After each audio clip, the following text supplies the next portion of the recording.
Hai guys, kembali lagi di MVT21. So, pada kesempatan kali ini Mimin akan mencoba membahas film bergenre drama romantis yang sedikit cinta-cintaan tetapi ada sisi mind-blowing yang bahkan Anda mungkin akan cukup sulit untuk menebak endingnya. Seperti apa? Penisirin? Oke, tanpa berlama-lama, mari kita langsung saja ke alur ceritanya. Check it out.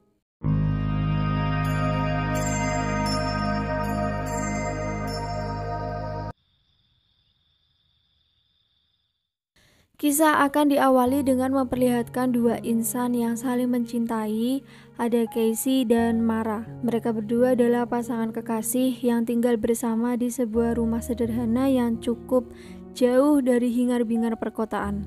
Casey sendiri sehari-harinya bekerja di rumah sebagai seorang musisi yang menulis dan menciptakan lagu, sehingga mereka berdua hampir selalu bersama setiap saat, setiap detik, setiap waktu, kecuali setiap BL. Suasana sepi, lembab, dan jauh dari keramaian membuat Mara sebenarnya tak betah tinggal di sini. Namun karena profesi Casey yang mengharuskan dirinya tinggal di lingkungan damai seperti ini, membuat Mara tidak memiliki pilihan lain selain sabar dan tabah untuk tetap bertahan di rumah sederhana tersebut. Suatu malam terjadi sebuah anomali aneh tatkala piano tua di rumah mereka tiba-tiba berbunyi secara misterius.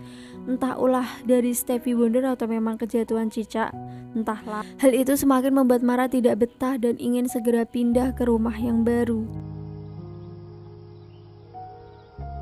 Suatu pagi terjadi sebuah insiden kecelakaan yang melibatkan dua mobil saling beradu tepat di jalan depan rumah mereka berdua, di mana salah satu mobil tersebut dikendarai oleh si Casey yang membuat dia tewas di tempat kejadian. Saat itulah kita akan melihat sesuatu yang sangat jarang sekali bisa disaksikan oleh mata telanjang, yakni sebuah prosesi kebangkitan ruh atau arwah seseorang yang sudah meninggal, di mana Casey menggunakan kain penutup berwarna putih sebagai kostumnya yang merupakan simbol visual bahwa dirinya sudah bukan manusia lagi, alias dia ini adalah hantu. Ketika berjalan di lorong rumah sakit, semua orang jelas tak bisa melihatnya karena Casey sudah berada di ruang dan waktu yang berbeda, alias dimensi lain, dan aliasnya lagi beda alam, di mana di situ muncul sebuah pintu bercahaya berupa portal menuju alam baka.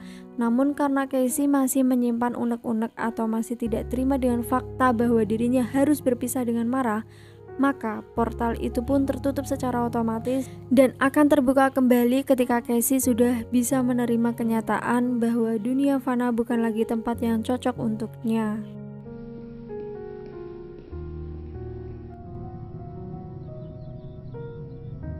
Setelah berjalan sejauh 5 km, Casey pun akhirnya sampai di rumah. Dia berdiri tak bisa berbuat apa-apa. Rumah pun kosong karena Mara belum pulang ke rumah, dan justru muncullah sahabat Mara yang membawa sebuah kue sebagai bentuk bela sungkawan atas kematian Casey.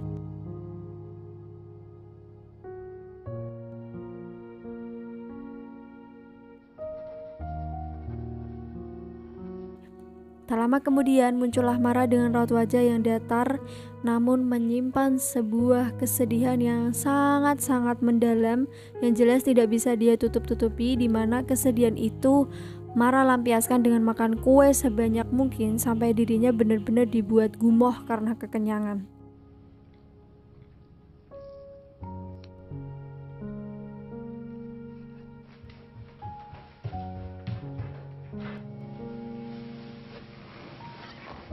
Ketika Mara sedang keluar, Casey pun berdiri di depan jendela yang di situ dia melihat ada arwah lain di rumah seberang, yang kemudian mereka melakukan percakapan menggunakan bahasa arwah yang intinya adalah si arwah tersebut sedang menunggu seseorang, namun dia tidak tahu dan tidak bisa mengingat siapa orang yang dia tunggu.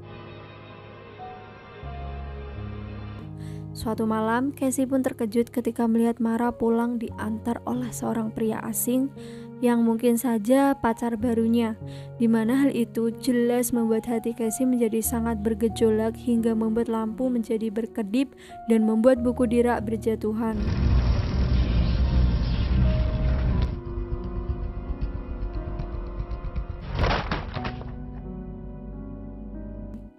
Terlalu banyak kenangan di rumah ini, apalagi lagu-lagu ciptaan Casey yang membuat Mara semakin hari semakin sulit untuk melupakan bayang-bayangnya. Ditambah dengan kejadian aneh akhir-akhir ini membuat Mara akhirnya memutuskan untuk pergi dan pindah ke tempat baru untuk memulai hidup yang baru pula.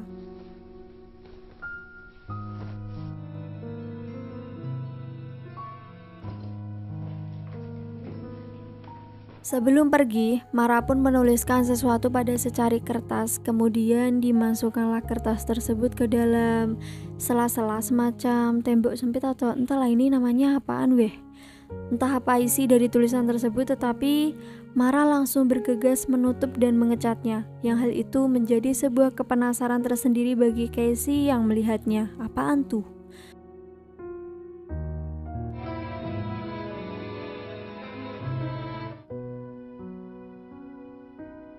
Berbulan-bulan setelah Mara pergi, Casey yang tidak bisa pergi jauh dari rumah pun terus mengulik-ulik, menggorek lapisan penutup pada dinding untuk mengambil kertas tersebut. Namun karena arwah tidak dibekali dengan pengetahuan untuk menggunakan gunting atau alat bantu seperti seorang manusia, membuat Casey kesulitan dan belum bisa mengambil kertas tersebut dari sana. Saat itulah muncul penghuni baru rumah ini, yaitu seorang ibu dan 2 orang anak kecil, yang dimana salah satu anak tersebut diketahui masih suci hatinya sehingga dia bisa melihat wujud atau sosok si Casey secara nyata dan jelas. Ketika Casey mulai sedikit terganggu dengan aktivitas mereka, apalagi saat foto dirinya dan Mara diganti dengan foto keluarga tersebut, disitulah Casey mulai ambek-ambekan dengan menjatuhkan foto keluarga itu, lalu mengangkat gelas berisi susu disusul dengan membuka lemari dan melemparkan piring dan gelas agar keluarga tersebut tidak betah tinggal di sini. Malam berganti siang, hari berganti minggu, minggu berganti bulan, dan bulan berganti tahun. Rumah tersebut pun akhirnya terbengkalai akibat para penghuninya tidak betah dengan adanya gangguan goib yang terus menghantui rumah tersebut, yakni si Casey, dimana selama bertahun-tahun lamanya Casey terus saja mengorek dinding kayu tersebut hanya untuk mengetahui apa nih yang ditulis oleh Mara, saking penasarannya. Saat itulah muncul bulldozer yang menghancurkan rumahnya dan rumah tetangga, dimana si arwah tetangga yang sudah putus harapan menunggu sesuatu yang tidak jelas pun akhirnya memilih untuk menyerah dan kembali ke dunia yang seharusnya, yakni alam baka. Berbeda dengan Casey yang terus berharap menunggu sesuatu yang bahkan dia sendiri tidak tahu sedang menunggu apa dan siapa, Casey terus saja ngejanteng atau berdiri hingga bertahun-tahun lamanya. Sampai lokasi bekas rumahnya pun kini sudah dibangun sebuah proyek yang akan digunakan untuk sebuah gedung besar di masa depan.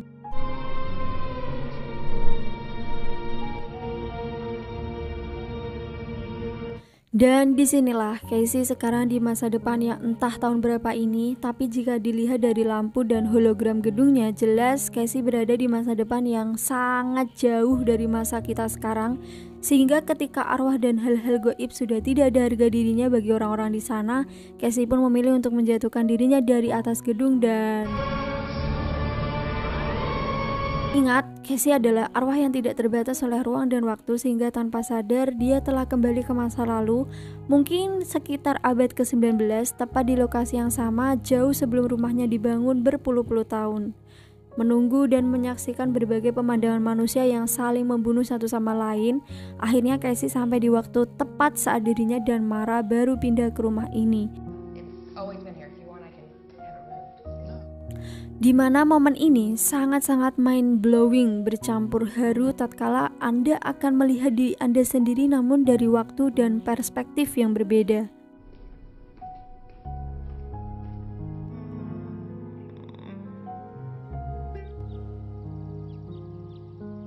Disinilah kita akan diingatkan bahwa waktu dan kehidupan kita di dunia sangat-sangatlah singkat, sehingga terkadang masalah yang sering dihadapi seperti konflik keluarga, percintaan, persahabatan, ekonomi, pekerjaan, dan lain-lain membuat kita lupa bahwa hidup terlalu sebentar untuk dikeluhkan dan tidak dinikmati. Dan Anda akan sedikit dibuat terkejut saat mengetahui jika pelaku yang telah membunyikan piano pada malam itu ternyata bukan kucing Stevie Wonder atau Kevin Aprilio, melainkan Casey sendiri yang sudah menjadi arwah dan tak sengaja membunyikan pianonya ketika dia sedang duduk. Singkat cerita, Casey pun kembali ke momen ketika dirinya baru meninggal setelah kecelakaan, di mana di situ dia melihat arwahnya sendiri sedang berdiri tepat di depan jendela menatap kepergian Mara. Jadi ini tuh semacam time loop atau lingkaran waktu yang jika Casey terus bertahan di sini, maka dia hanya akan terus berputar-putar saja dalam lingkaran waktu hidupnya sendiri yang abadi. Casey pun sekali lagi mencoba mengorek kertas yang ditulis oleh Mara, di mana kali ini Casey akhirnya berhasil mendapatkan kertas tersebut dan kemudian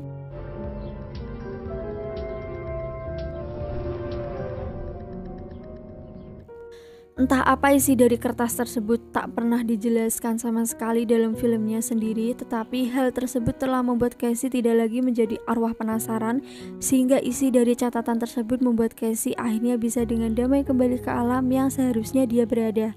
And anyway, film pun tamat.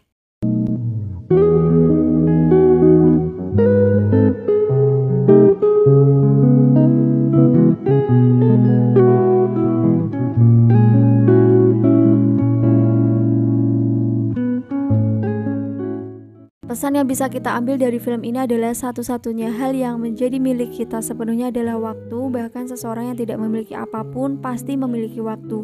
Di sini kita melihat bagaimana seseorang bisa menjadi sangat tersesat oleh ketidakpahamannya terhadap purpose ataupun terhadap fakta bahwa dia tidak perlu untuk kembali, sebab pada satu titik tertentu kita memang harus terus. Meskipun benar ini adalah cerita yang ada hantunya, film ini juga adalah kisah cinta, kisah tentang kesendirian, kisah tentang penyangkalan, kisah pencarian, dan kisah lompatan waktu sekaligus.